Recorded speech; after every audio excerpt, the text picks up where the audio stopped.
Notre prochaine conférence sera donnée par Dr. Shannon Jackson et elle est hématologiste pour adultes à l'hôpital Saint-Paul à Vancouver et elle va nous parler du maintien d'une bonne santé pendant le vieillissement chez les personnes qui souffrent d'hémophilie légère. Il y aura un panel après ces conférences. Donc, à ce moment-là, vous pourrez poser toutes vos questions.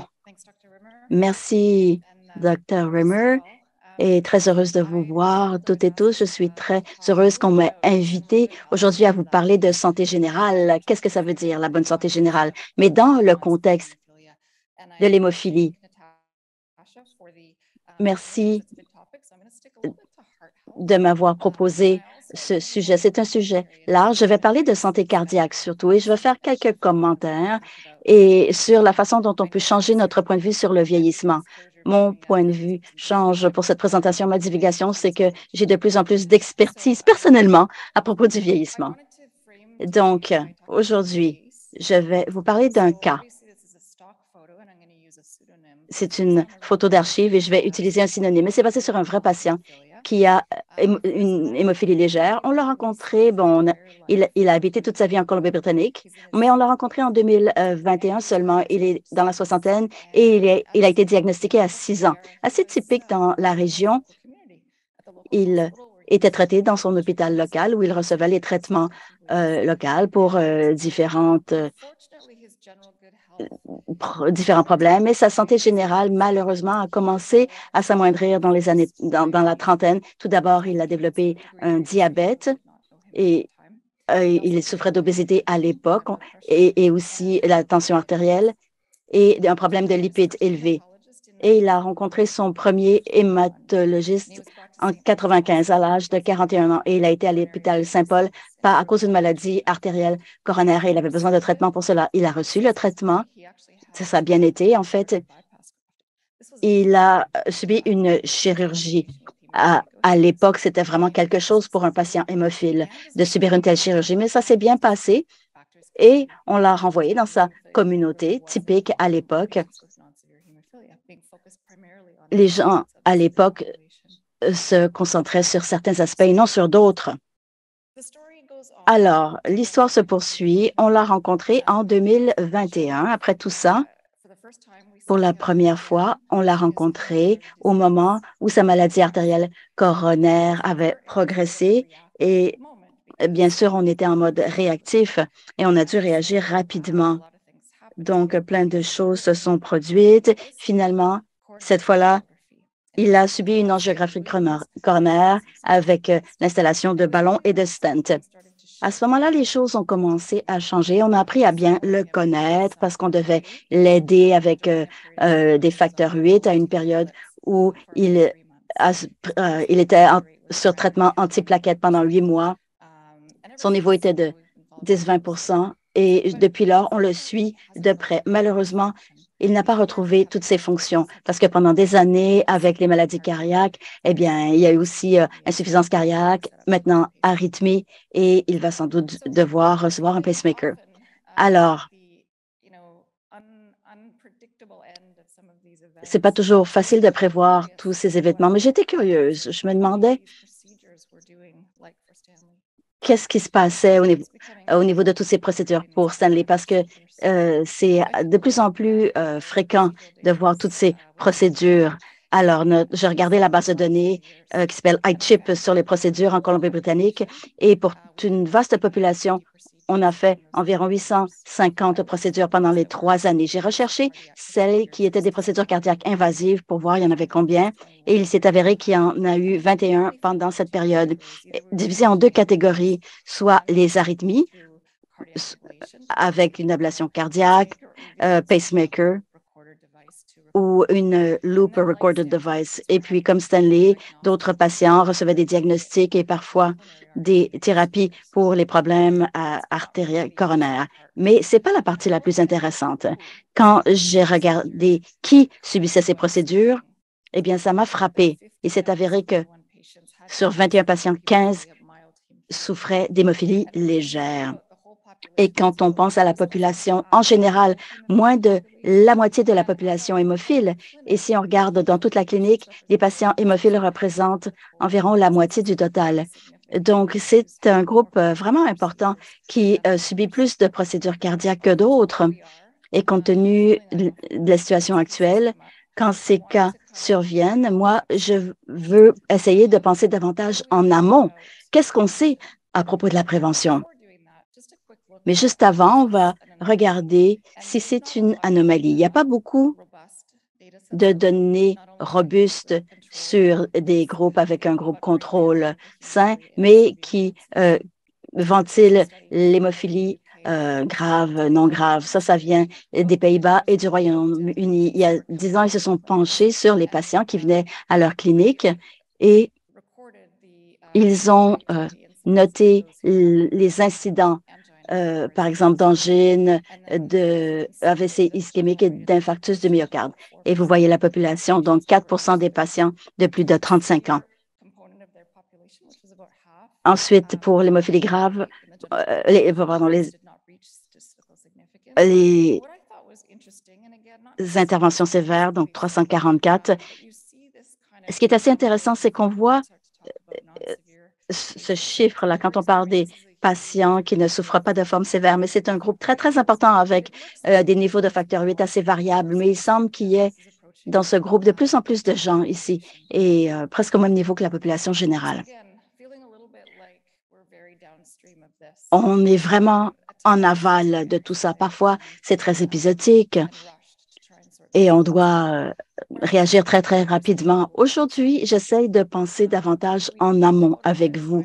On a consacré beaucoup de temps et d'énergie à gérer ces problèmes lorsqu'ils se présentent, mais est-ce qu'il n'y aurait pas un peu d'espace dans la communauté pour essayer de fonctionner, pour arrêter de fonctionner en silo, pour essayer de penser aux patients et à leurs problèmes ou à leur santé cardiaque? Peut-être que vous le faites déjà dans vos cliniques, peut-être que vous avez des patients qui ont connu cela, qui ont reçu ce genre de soins, mais comment est-ce qu'on peut mieux les aider? Alors, quelques mots maintenant à propos du rôle potentiel qu'on pourrait avoir à jouer en santé cardiaque, maintien, prévention, surtout la tension artérielle et le dépistage. Euh, et à Vancouver,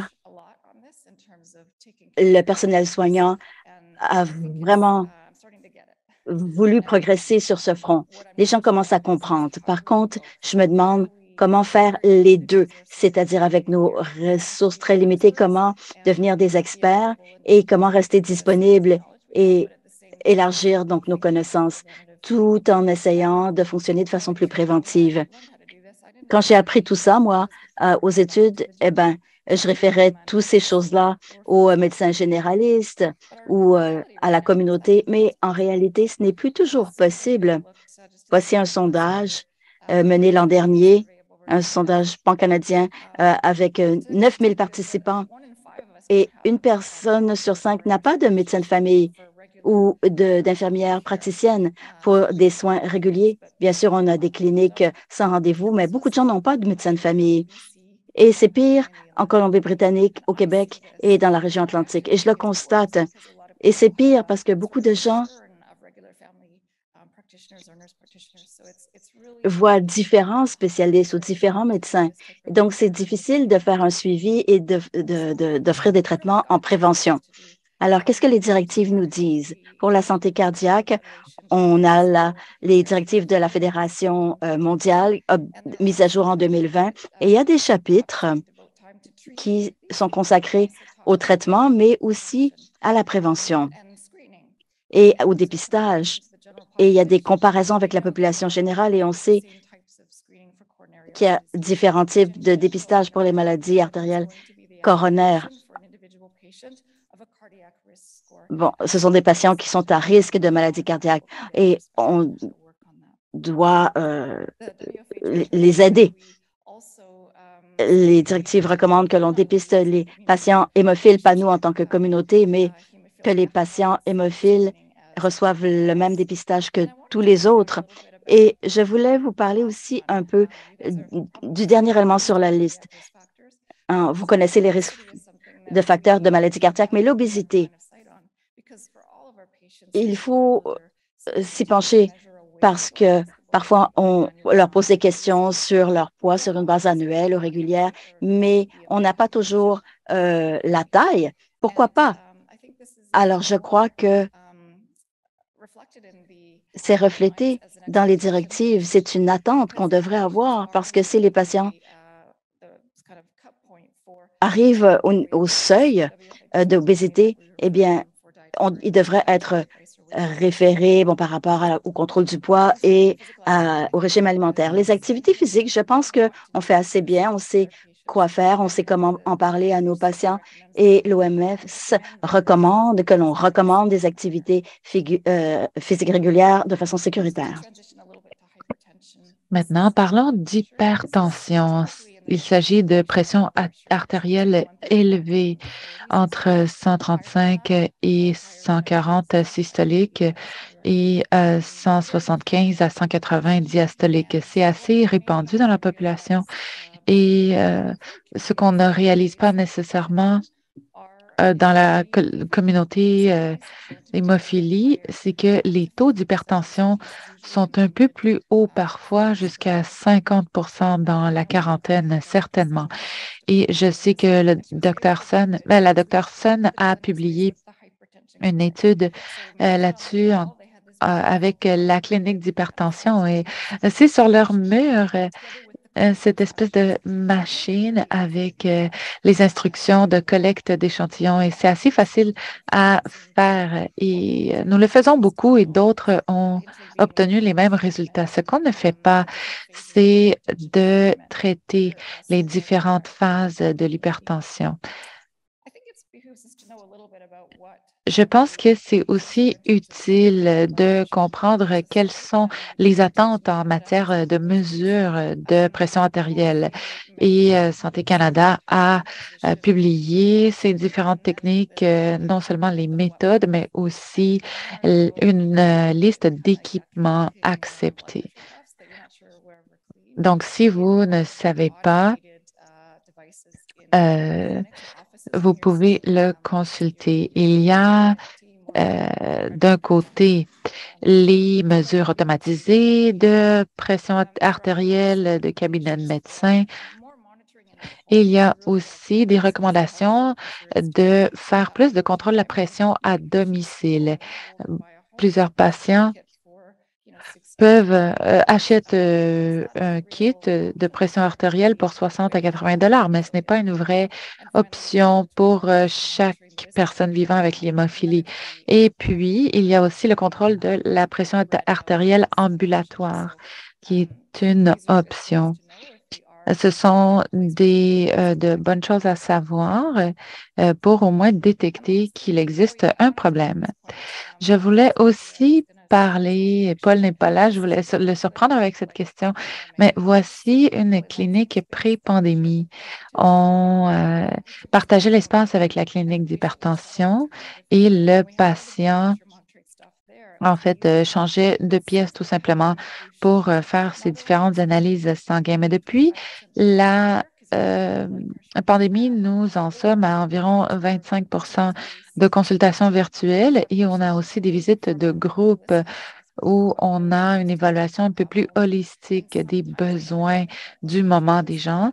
Et parfois, les mesures de pression artérielle ne sont pas faites, bien qu'on fait toujours le suivi du poids et ce n'est pas vraiment nécessairement optimal.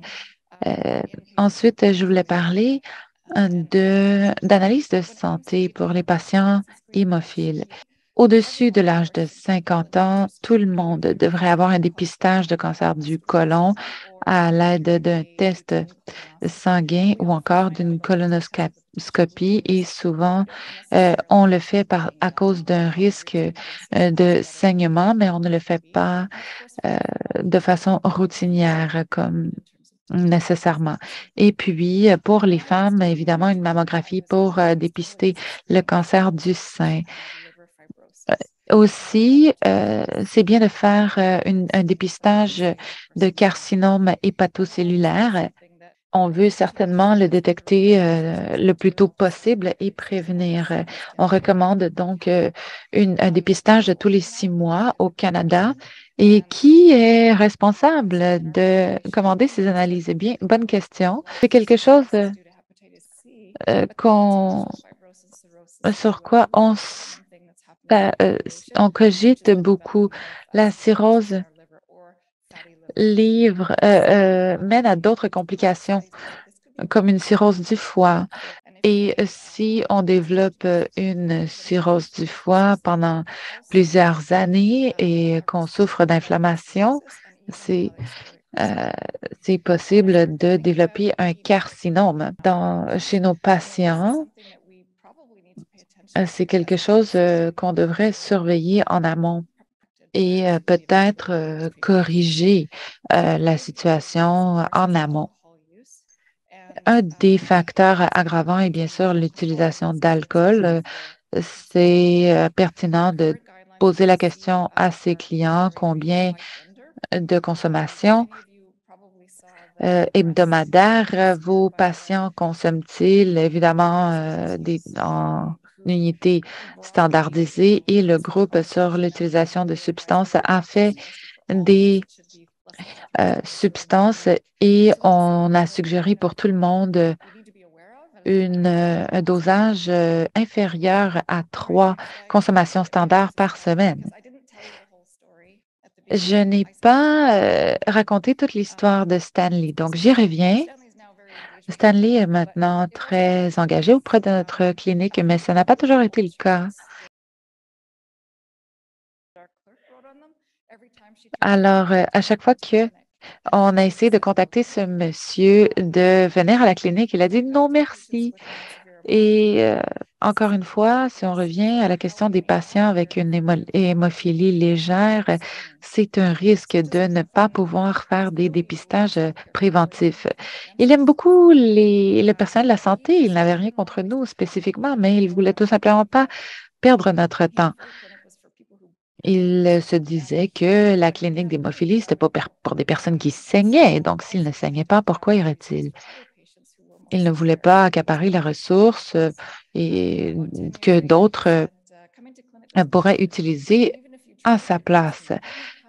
Aussi, il nous a dit 10 ans plus tard que ça ne lui sert à rien de venir à la clinique. Et même si vous me convainquez, je ne vais pas venir. Et après, il a même dit qu'il allait seulement se présenter à une rencontre virtuelle. Mais aujourd'hui, nous le voyons. Et ce n'est qu'un exemple des problèmes qu'on peut rencontrer avec nos patients atteints de hémophilie légère. Voici un livre aussi qui en parle et j'aime beaucoup les aides-mémoires. Comme on a vu par les menstruations, cette aide-mémoire s'appelle MILDS, c'est-à-dire léger en français. On peut prévenir d'éventuels problèmes.